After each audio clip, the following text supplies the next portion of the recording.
Olá, alunos! Hoje nós vamos estudar topografia, um dos pilares fundamentais da atuação do engenheiro civil. A topografia é a ciência que estuda todos os elementos necessários para representar a superfície terrestre, seja ela natural ou modificada pelo homem. É a base para qualquer obra de engenharia, porque fornece informações essenciais sobre dimensões, formatos, inclinações, volumes, distâncias e posições relativas no terreno. A topografia serve para conhecer o solo antes de iniciar o projeto, garantindo que a obra seja pensada de acordo com as condições reais do local. Um projeto que desconsidera a topografia está sujeito a erros graves de implantação, falhas estruturais, problemas de drenagem, além de aumento de custos e riscos de segurança. Por isso, todo engenheiro civil precisa dominar os conceitos, métodos e instrumentos associados à topografia. A primeira parte importante da topografia é a representação do terreno, que pode ser feita por meio de plantas, perfis e cartas topográficas. Essas representações indicam as altitudes através das chamadas curvas de nível, que são linhas que conectam pontos de mesma altitude. Quanto mais juntas estiverem as curvas, maior é a declividade do terreno. Terrenos muito planos exibem curvas distantes umas das outras. Essa leitura é indispensável para definir o melhor traçado de rodovias, o posicionamento de edificações, áreas de corte e aterro e também a drenagem. Outro conceito fundamental é o sistema de coordenadas, que pode ser plano ou geográfico.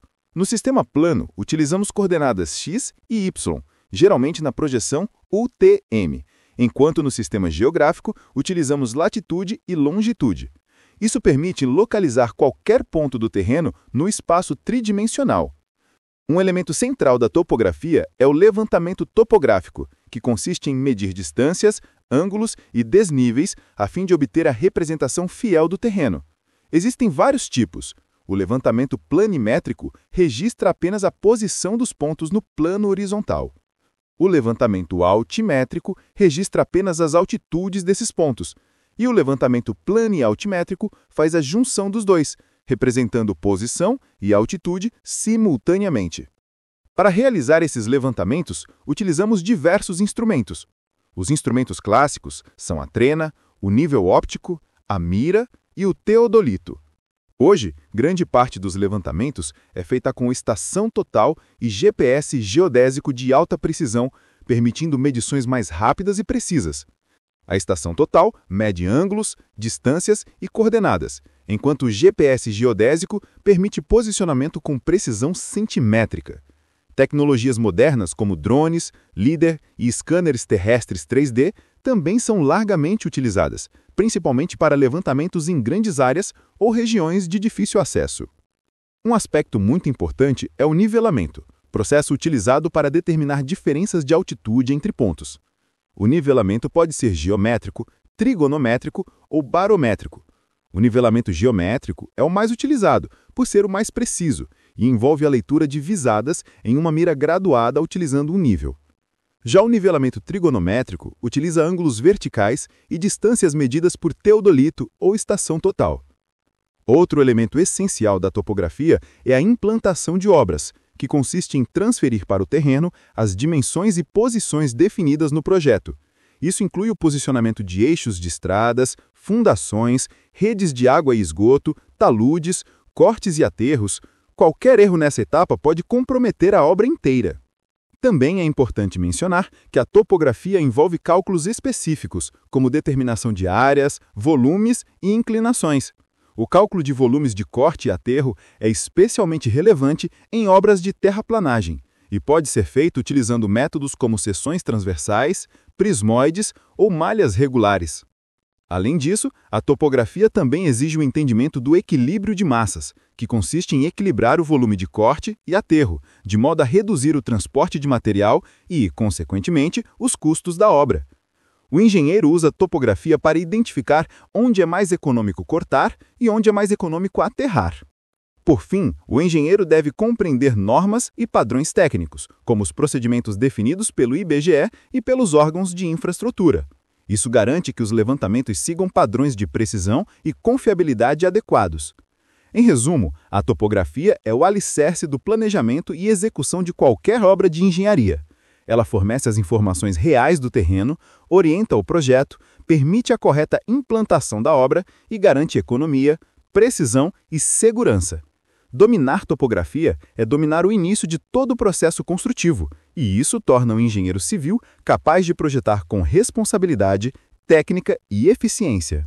Dando continuidade, o próximo capítulo é Mecânica dos solos, um dos pilares da geotecnia e das obras de terra. Aqui vamos aprofundar o comportamento dos solos, sua formação, suas propriedades e como esses fatores influenciam diretamente na segurança e no desempenho das obras de engenharia. Mecânica dos solos, roteiro completo. A mecânica dos solos estuda o solo como um material de engenharia, analisando sua origem, composição, estrutura e comportamento quando submetido a esforços. Esse conhecimento é essencial para projetar fundações, taludes, aterros, contenções e todo tipo de obra que interaja com o terreno. 1. Origem e formação dos solos. Os solos são formados pela desagregação das rochas, processo que pode acontecer de duas formas. Versão 1. Intemperismo físico ou mecânico. Quebra da rocha por variação de temperatura, congelamento da água, ação do vento, abrasão ou pressão de raízes. Ocorre sem alterar a composição química dos minerais. Versão 2. Intemperismo químico. Alteração da composição mineralógica devido a dissolução, hidratação, oxidação, carbonatação. Origina solos mais argilosos e de estrutura mais fina. Classificação quanto à origem. Solos residuais, permanecem onde se formaram. Solos transportados, levados por água, vento, gelo ou gravidade. 2. Estrutura e composição dos solos. O solo é composto por 3 fases. Fase sólida, partículas minerais e matéria orgânica. Fase líquida, água. Fase gasosa, ar. Essas fases definem parâmetros fundamentais como porosidade, grau de saturação, teor de umidade, massa específica seca e úmida. 3. Classificação dos solos. Os engenheiros utilizam sistemas padronizados. Sistema unificado, SUCS. Areias, S. Siltes, M. Argilas, C. Orgânicos, O. Mistos, SM, SC, etc. Sistema TRB, AAXHTO. Muito usado em pavimentação. Classes de A1 a A7. Granulometria. Determina a distribuição de tamanhos das partículas. Peneiramento para areias e pedregulhos. Sedimentação, hidrômetro, para siltes e argilas. 4. Limites de Atterberg. Usados para classificar solos finos, argilosos, indicando plasticidade. Limite de liquidez, LL. Limite de plasticidade, LP. Limite de contração, LC. A partir deles, se obtém índice de plasticidade, IP, igual a LL menos LP. Quanto maior o IP, maior a deformabilidade e a expansibilidade do solo. 5. Compassidade e consistência. Solos arenosos, medida pela compassidade, estado denso, médio, fofo. Solos argilosos, medida pela consistência, mole, média, rija, dura. 6. Permeabilidade. É a capacidade do solo permitir a passagem da água. Elevada, para areias e pedregulhos. Baixa, para argilas. Importante para drenagem, taludes, recalques, fundações, estabilidade de aterros. 7. Adensamento e recalques. O solo se deforma ao longo do tempo, quando carregado, expulsando água dos vazios. Esse fenômeno é chamado de adensamento e produz recalque imediato, recalque secundário, creep, recalque por adensamento primário. Esses comportamentos devem ser calculados para evitar trincas, fissuras e instabilidade. 8. Resistência ao cisalhamento. É o principal parâmetro para a estabilidade de taludes, aterros e fundações. A resistência do solo depende da coesão, C, do ângulo de atrito interno, φ, da pressão efetiva. Ensaios utilizados: cisalhamento direto, triaxial, adensamento. 9. Ensaios de campo, para conhecer o comportamento real do solo. SPT, Standard Penetration Test. Golpes em amostrador. Fornece o valor N, parâmetro fundamental para fundações. CPT-CPTU, Cone Penetration Test. Medição contínua de resistência à penetração. VN Test. Mede resistência não drenada de argilas moles. 10. Ensaios de laboratório.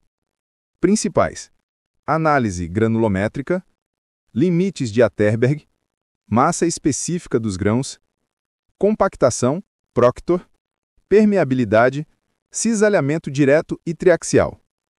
11. Importância da mecânica dos solos na engenharia civil. Serve como base para projeto de fundações, cálculo de capacidade de carga, dimensionamento de taludes, obras de contenção, barragens, estradas, túneis, estabilidade global de estruturas. Sem entendimento adequado, a obra pode sofrer recalques excessivos, rupturas, deslizamentos ou falhas estruturais. Dando continuidade, o próximo capítulo é Obras de Terra, uma etapa fundamental dentro da geotecnia e essencial para qualquer obra de engenharia que envolva movimentação, conformação ou melhoria do solo. Aqui, vamos abordar desde conceitos básicos até os processos construtivos mais importantes. Obras de terra, roteiro completo. As obras de terra são intervenções que visam modificar o terreno natural, seja para criar plataformas, nivelar terrenos, executar vias, barragens, contenções ou preparar o terreno para fundações. Elas envolvem escavação, transporte, lançamento, compactação e conformação do solo. 1. Definição e objeto das obras de terra. Obras de terra abrangem cortes, aterros, regularização de terrenos, estabilização de taludes, implantação de plataformas, aberturas de valas. São fundamentais para rodovias, ferrovias, barragens, edificações e obras industriais. O objetivo principal é garantir estabilidade, segurança e funcionalidade da estrutura que será construída posteriormente. 2. Cortes de solo. O corte é a remoção controlada de uma quantidade de solo até atingir o nível de projeto. Cuidados principais: evitar taludes muito íngremes, prevenir escorregamentos, drenar adequadamente a superfície, evitar escavações abaixo do nível freático sem medidas de contenção. Tipos de escavação: manual, mecânica, com retroescavadeira ou escavadeira hidráulica, com explosivos, rochas duras. 3. Aterros. O aterro é adicionar material terroso para atingir o nível desejado. Requisitos essenciais: material adequado, isento de lixo, orgânicos e materiais expansivos, controle de umidade, compactação por camadas, geralmente 20 a 30 centímetros, acompanhamento geotécnico. Funções comuns do aterro: criar plataformas para edificações, formar corpo de barragens, nivelamentos para rodovias e levar em áreas sujeitas a enchentes. 4. Compactação. Processo para aumentar a densidade do solo e melhorar sua resistência e estabilidade. Objetivos: reduzir deformações, aumentar a capacidade de suporte, diminuir permeabilidade, evitar recalques. Métodos de compactação: rolos lisos, solos granulares, rolos pé de carneiro, argilosos, placas vibratórias, compactadores manuais. Ensaio de referência: ensaio Proctor normal e modificado, que define umidade ótima, densidade máxima. A obra deve atingir geralmente 95 a 100% do Proctor. 5. Estabilidade de taludes.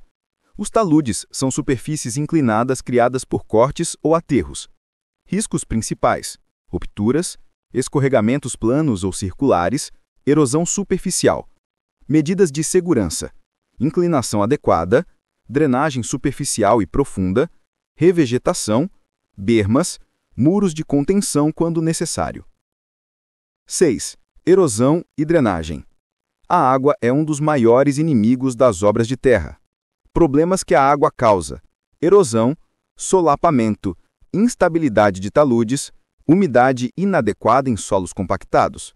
Soluções: valetas de crista, canaletas de pé de talude, drenos longitudinais, colchões drenantes. 7. Controle de qualidade nas obras de terra. Imprescindível para garantir segurança e evitar patologias. Ensaios típicos: controle de compactação, densidade in situ, frasco de areia ou sonda nuclear, teor de umidade, granulometria do material, limites de Atterberg, SPT complementar em aterros importantes. A supervisão técnica deve acompanhar cada camada. 8. Materiais usados em aterros. Podem ser solos naturais, preferência por areias e siltes pouco plásticos, solos lateríticos, materiais provenientes de cortes, materiais selecionados. Evita-se argilas muito expansivas, materiais orgânicos, lixo ou resíduos. 9. Obras especiais de terra.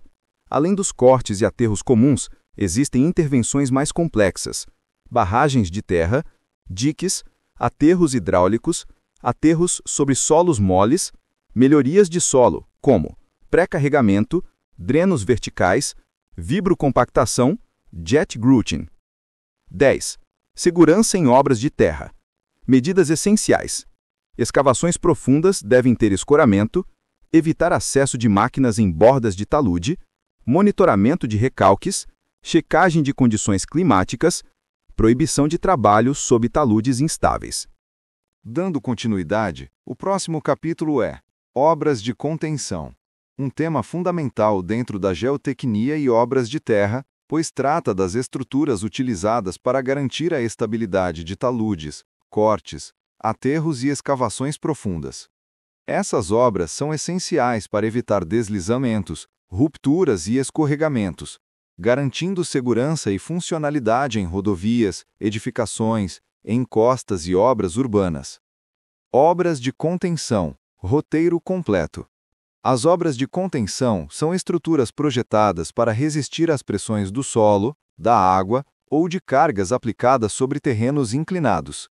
A escolha do tipo de contenção depende do solo, da profundidade da escavação, do espaço disponível e da finalidade da obra. 1. O que são obras de contenção? São estruturas que impedem o movimento de massas de solo, mantendo taludes estáveis e evitando desmoronamentos. Elas são necessárias quando há cortes verticais ou muito inclinados, o espaço disponível não permite taludes amplos, o terreno é instável, existe risco de escorregamento, é preciso proteger vias, edificações ou encostas.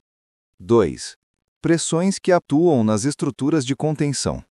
Para dimensionar uma contenção, o engenheiro considera as pressões exercidas sobre ela. Pressão ativa: empurrão do solo quando este tende a se mover diminuindo sua rigidez.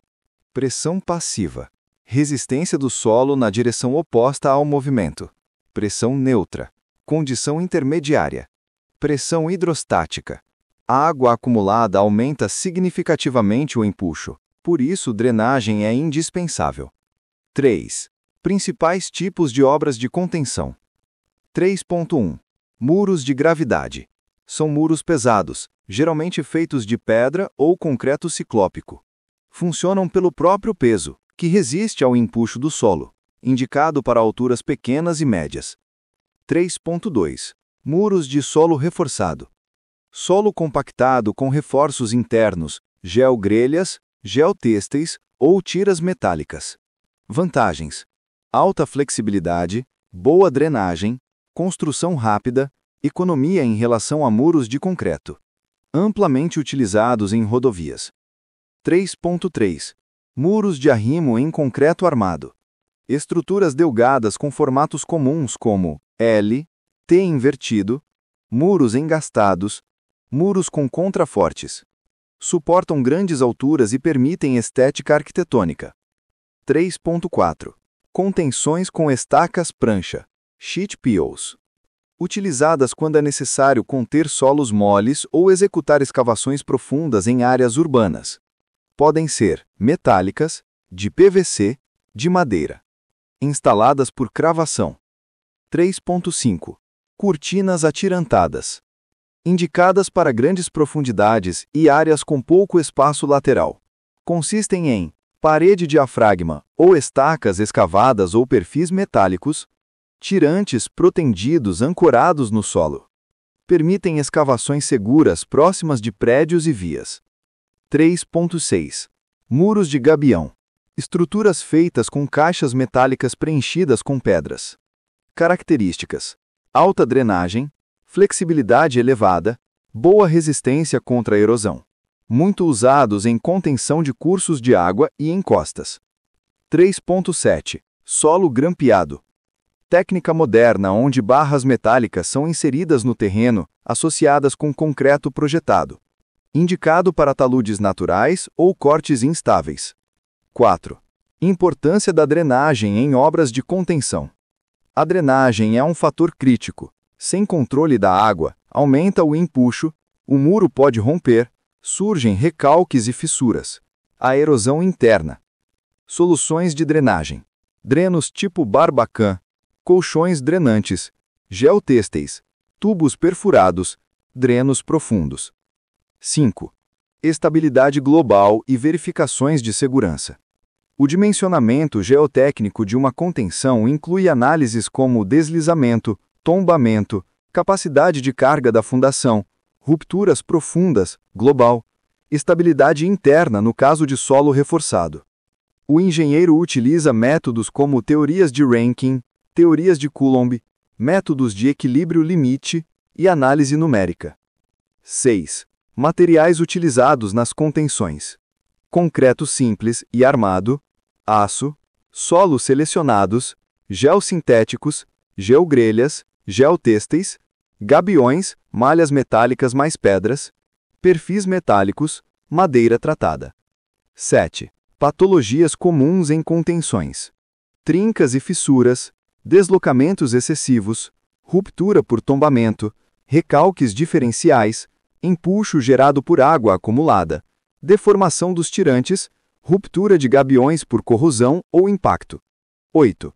Medidas de manutenção: inspeções periódicas, limpeza dos drenos, monitoramento topográfico, reparos estruturais, controle de vegetação, drenagem complementar.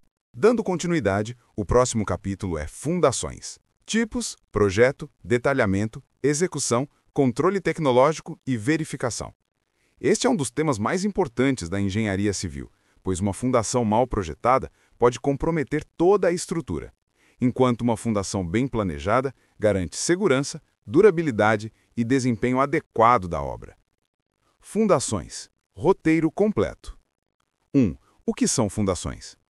Fundações são os elementos estruturais responsáveis por transmitir as cargas da edificação para o solo, garantindo estabilidade e evitando recalques excessivos ou rupturas. Elas são projetadas considerando o tipo de solo, as cargas da estrutura, o nível do lençol freático e a presença de edificações vizinhas. As fundações são divididas em rasas e profundas, conforme a profundidade necessária para atingir solo com capacidade adequada. 2. Fundações rasas, ou superficiais. Utilizadas quando o solo próximo à superfície possui boa capacidade de suporte e as cargas da edificação não são muito elevadas. 2.1. Tipos principais. Sapatas. Blocos de concreto armado dimensionados para distribuir cargas de pilares. Podem ser isoladas, associadas, corridas, sapata alavancada, sapata combinada. Radier. Laje de concreto armado ou protendido que distribui as cargas sobre uma grande área. Indicado para solos de baixa resistência ou edificações leves ou extensas. Blocos sobre estacas. Quando estacas pequenas são usadas como elemento superficial. Usados principalmente para cargas menores, com execução simples. 3. Fundações profundas. Usadas quando o solo superficial não apresenta capacidade suficiente ou quando há necessidade de transferir cargas para camadas profundas. 3.1. Estacas. As estacas podem ser classificadas por tipo de execução. Estacas cravadas, pré-moldadas de concreto, metálicas, madeira. Introduzidas por impacto, vibração ou prensagem. boa capacidade e controle de qualidade. Estacas escavadas. Strauss, hélice contínua, estaca raiz, estaca de trado, estacas escavadas com lama bentonítica, permitem execução em locais com baixa vibração, como áreas urbanas. Estacas tipo Frank, estaca moldada in loco, com base alargada compactada, resultando em excelente capacidade. 4. Fundação por tubulões. Tubulões são elementos profundos com grande diâmetro, geralmente acima de 1 metro. Podem ser a céu aberto ou com ar comprimido. Permitem execução manual ou mecanizada, usados quando há necessidade de bases grandes em solos profundos. 5. Fundações indiretas versus diretas. Diretas transmitem carga principalmente pela base, sapatas ou radier. Indiretas transmitem carga por atrito lateral e ponta, estacas ou tubulões. 6. Projeto de fundações. O projeto deve considerar investigações geotécnicas, sondagem SPT, CPT, ensaios de laboratório, cargas atuantes, normas estruturais, vizinhança da obra, nível do lençol freático, possibilidades de recalques, viabilidade técnica e econômica. O engenheiro calcula capacidade de carga, tensões admissíveis, verificação de ruptura, estimativa de recalques imediatos e ao longo do tempo, estabilidade global. 7. Detalhamento de fundações. O detalhamento inclui dimensões de sapatas ou blocos, aço de flexão, cisalhamento ou tração, diâmetro das estacas, profundidade e espaçamento, ligação pilar-fundação, detalhamento de blocos sobre estacas.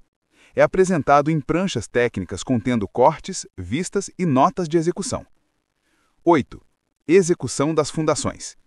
A execução deve respeitar o projeto e as normas técnicas, NBR 6122 e complementares.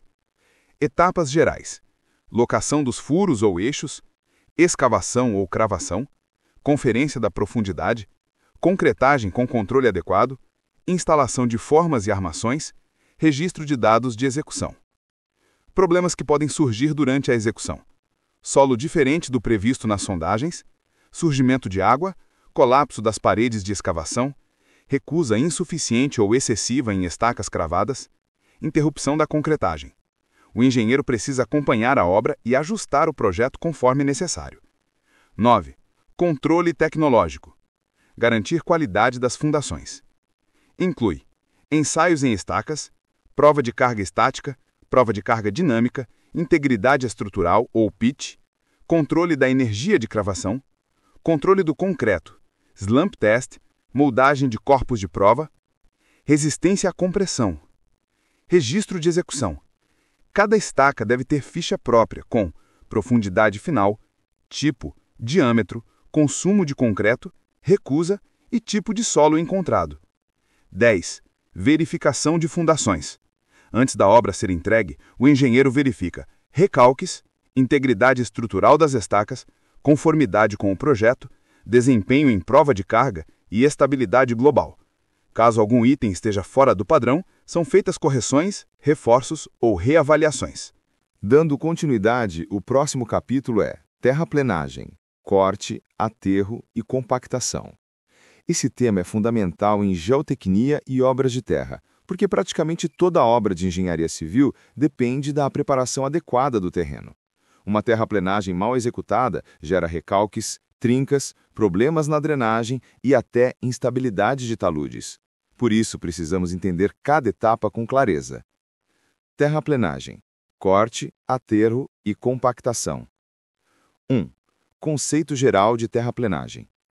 Terraplenagem é o conjunto de operações que tem como objetivo modificar a topografia natural do terreno para adequá-lo ao projeto de engenharia. Isso envolve cortes, aterros, transporte de solo e compactação. O objetivo é alcançar plataformas estáveis, niveladas e com capacidade de suporte compatível com a estrutura que será construída. 2. Corte. O corte é a remoção de parte do solo para reduzir níveis elevados e criar a geometria desejada. É utilizado quando o terreno está acima da cota de projeto. 2.1. Etapas principais do corte. Limpeza e destocamento. remoção de vegetação e resíduos. Escavação do solo com máquinas como escavadeiras ou tratores. Conformação dos taludes conforme as normas e o tipo de solo. Controle de estabilidade durante escavação.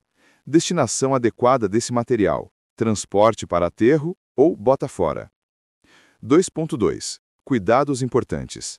Avaliar o tipo de solo. Solos muito argilosos podem exigir taludes mais suaves. Considerar a presença de água. Evitar cortes em períodos de chuvas intensas. Garantir que os taludes mantenham fatores de segurança adequados. 3. Aterro. O aterro é o processo de adicionar solo ao terreno para elevar cotas, preencher depressões ou criar plataformas. O solo usado deve atender a critérios geotécnicos. Em geral, são usados solos arenosos, solos lateríticos, solos provenientes de cortes com boa característica de compactação. Materiais inadequados incluem solos orgânicos, turfas, solos muito expansivos, materiais com alto teor de umidade. 3.2. Execução do aterro. O aterro é construído em camadas sucessivas, geralmente variando entre 15 e 30 centímetros de espessura solta. Cada camada deve ser umedecida, homogeneizada e compactada antes da próxima a ser executada. 3.3. Cuidados. Não executar aterro com solo muito seco ou muito úmido. Evitar camadas muito espessas. Respeitar as direções de rolagem dos compactadores. Garantir a drenagem superficial para evitar erosão. 4. Compactação. A compactação é uma das etapas mais críticas da terraplenagem. O objetivo é aumentar a densidade do solo, reduzindo vazios e melhorando sua resistência, rigidez e capacidade de suporte. Um aterro sem compactação adequada pode gerar recalques, ruptura e patologias graves na obra. 4.1. Como funciona a compactação? A compactação é realizada através de rolos vibratórios, rolos pé de carneiro, placas vibratórias, soquetes mecânicos. O equipamento depende do tipo de solo. Solos arenosos, compactação por vibração. Solos argilosos, compactação por amassamento e impacto. Solos silto-argilosos, combinações de técnicas. 4.2. Umidade ótima e energia de compactação. Todo solo possui uma umidade ótima, que é o teor de água em que ele atinge sua densidade máxima para uma dada energia de compactação. Esse controle é feito por meio dos ensaios Proctor normal e Proctor modificado. Durante a execução, se o solo tiver com umidade acima da ótima, o material deve ser secado. Se estiver abaixo da ótima, é necessário adicionar água. 4.3. Grau de compactação. O grau de compactação é medido em porcentagem e determinado com base nos ensaios de laboratório. Exemplo: um aterro estrutural normalmente exige mínimo de 95% da densidade do Proctor normal ou modificado, dependendo do projeto. 4.4. Controle tecnológico da compactação. Para garantir a qualidade, são realizados ensaios de umidade, speed ou forno, ensaios de densidade in situ, balão de areia, cilindro ou método nuclear, verificação da espessura das camadas, registro de áreas compactadas. 5. Drenagem na terraplenagem. A drenagem é essencial para garantir a estabilidade do aterro e dos cortes. Solos saturados perdem resistência rapidamente. A drenagem pode ser superficial, canaletas, valetas e taludes conformados, ou profunda, drenos horizontais, drenos verticais ou materiais drenantes. Nenhuma terraplenagem pode ser considerada completa sem um sistema de drenagem funcional. 6. Estabilidade dos taludes. Os taludes formados por cortes ou aterros precisam respeitar inclinações adequadas, fatores de segurança mínimos, proteção superficial contra erosão, grama, manta geotêxtil, drenagem eficiente. Erros em taludes são uma das principais causas de deslizamentos. 7. Integração entre corte, aterro e transporte. O engenheiro deve sempre buscar equilíbrio entre cortes e aterros para reduzir custos e minimizar o transporte de solo. Esse conceito é chamado de balanceamento de massas. Quando o material de corte é inadequado para usar como aterro, ele deve ser enviado para áreas de bota-fora corretas, e o aterro deve ser executado com o solo de jazidas apropriadas. 8. Documentação e controle da terraplenagem. Toda terraplenagem profissional deve ter relatórios de sondagem, caracterização dos solos, diário de obra com registros de clima e execução, relatórios de ensaios de compactação, planta de cortes e aterros, definição do volume movimentado. Dando continuidade, o próximo capítulo é Jazidas e Bota Fora, um tema essencial dentro de geotecnia e obras de terra, pois envolve a origem e o destino dos materiais utilizados ou removidos durante a execução de terraplenagens, aterros, contenções e diversas obras civis. Básico: jazidas e bota fora. Vamos aprofundar este tema como se estivéssemos realmente preparando você para um projeto executivo e para resolver questões de prova. 1. O que são jazidas? Uma jazida é o local de onde se extrai o material necessário para as obras de terra, como solo para aterro, agregados para a pavimentação, materiais para compactação, materiais para obras geotécnicas em geral. Para que uma área seja considerada jazida útil, ela deve atender 3 critérios básicos. 1.1.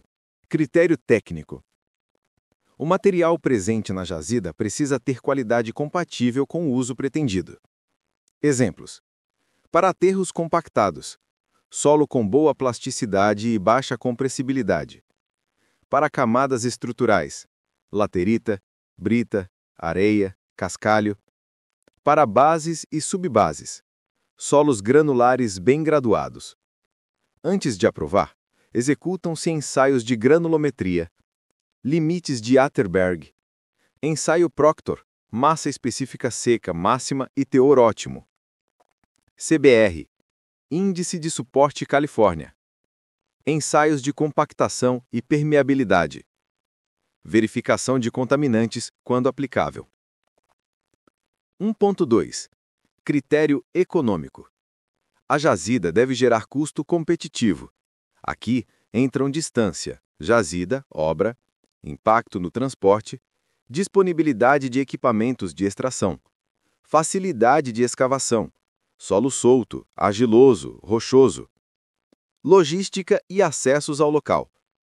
Quanto maior a distância, maior o custo por metro cúbico transportada. 1.3. Critério ambiental e legal. Nenhuma jazida pode ser explorada sem licenciamento ambiental, autorização de órgãos municipais, estaduais ou federais, plano de recuperação da área degradada, PRAD. Além disso, a obra deve respeitar APPs, áreas de preservação permanente, proibição de extração em margens de rios que podem desestabilizar taludes, controle de poeira e tráfego de máquinas. 2. Classificação das jazidas. As jazidas podem ser classificadas em 2.1. Jazidas próprias. São áreas dentro do próprio canteiro ou terreno da obra. Vantagens: redução do custo de transporte, licenciamento mais simplificado. Desvantagens: material pode não atender à qualidade necessária. Risco de interferência com o projeto arquitetônico ou urbanístico. 2.2. Jazidas de terceiros. Locais externos, explorados mediante contrato. Vantagens: material geralmente já classificado e padronizado. Menor responsabilidade ambiental direta para a construtora. Desvantagens: dependência de terceiros. Custos maiores. Distância pode ser grande. 3. O que é bota fora? Enquanto a jazida é a origem do material, o bota fora é o destino do material retirado da obra que não tem utilidade.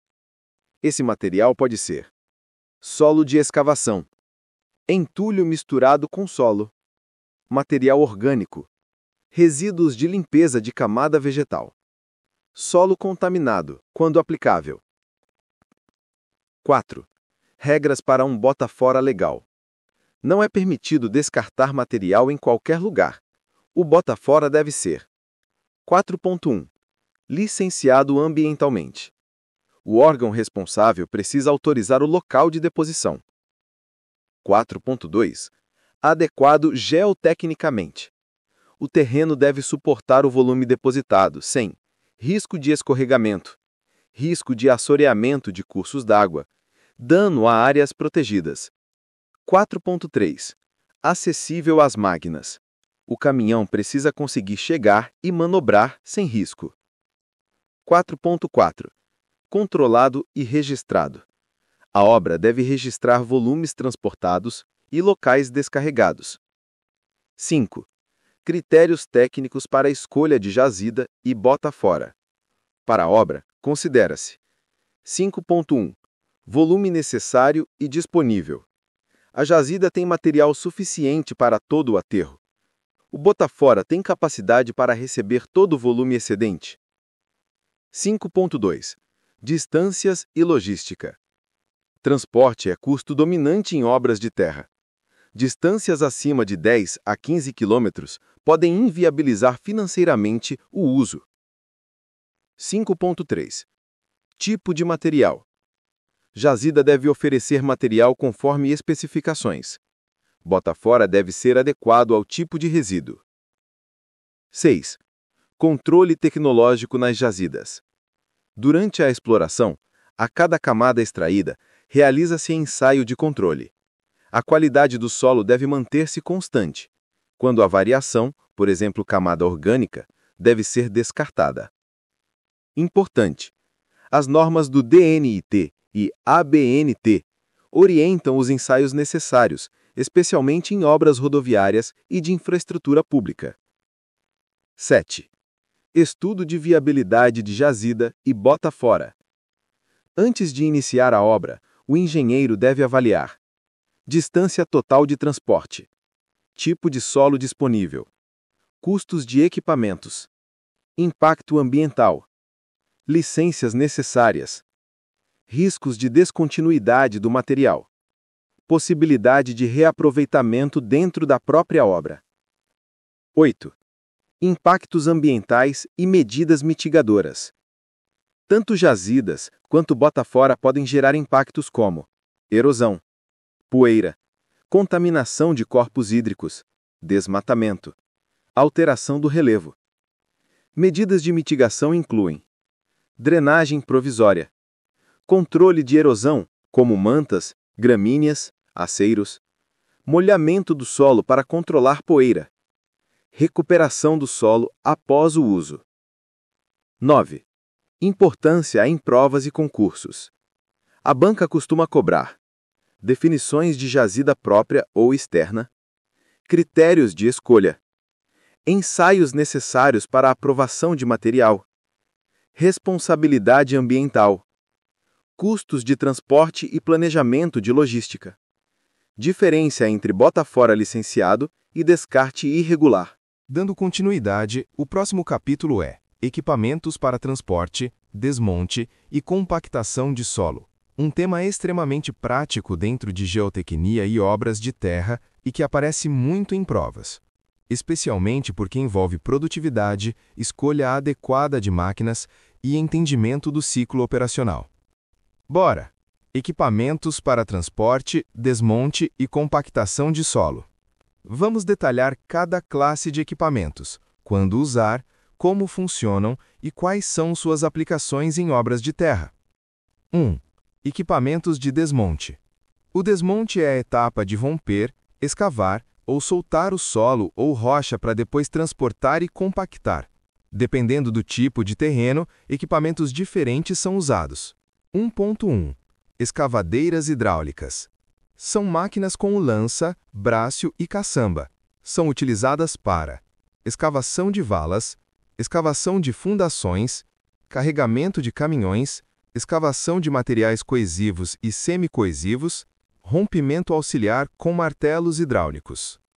Pontos-chave: excelente precisão, grande capacidade, usadas em solos de média a alta resistência. 1.2. Retroescavadeiras.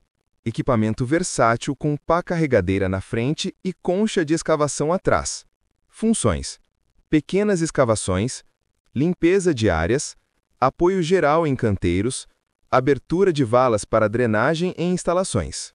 Ideal para obras menores, serviços de manutenção e locais com espaço restrito. 1.3. Tratores de esteira, ou bulldozers.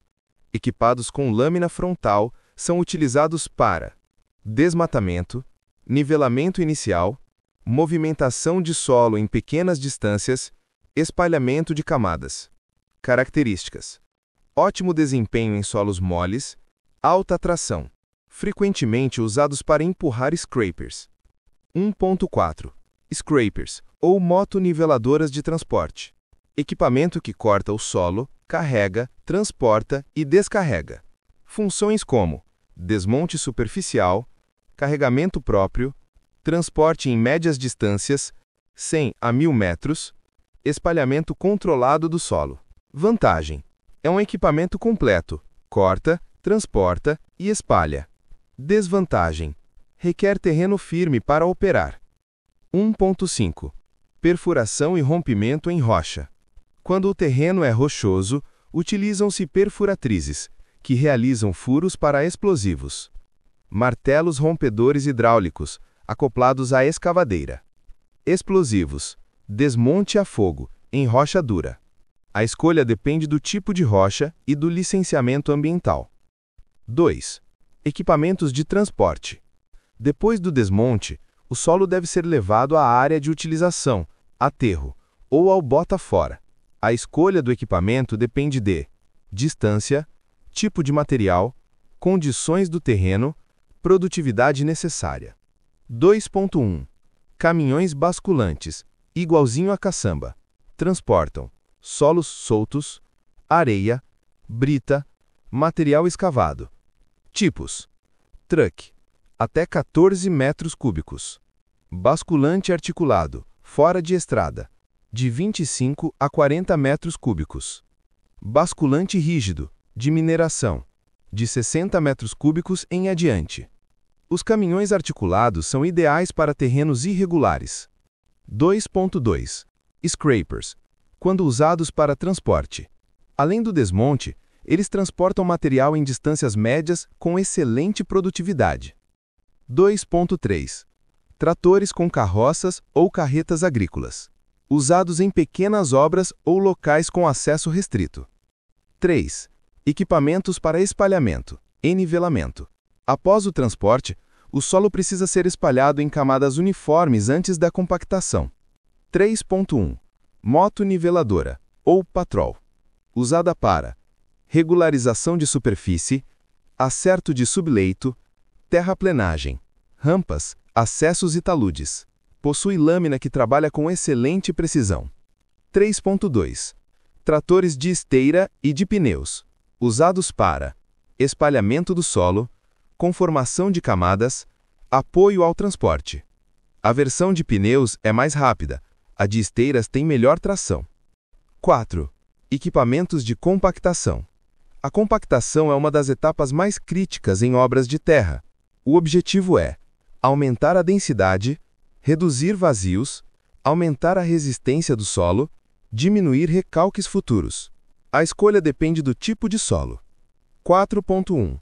Rolo compactador liso, indicado para solos granulares, como areias e cascalhos. Modalidades: liso estático, liso vibratório, mais eficiente. A vibração aumenta a densidade dos materiais granulares. 4.2. Rolo pé de carneiro, ou Schiffsput, indicado para solos coesivos, solos argilosos.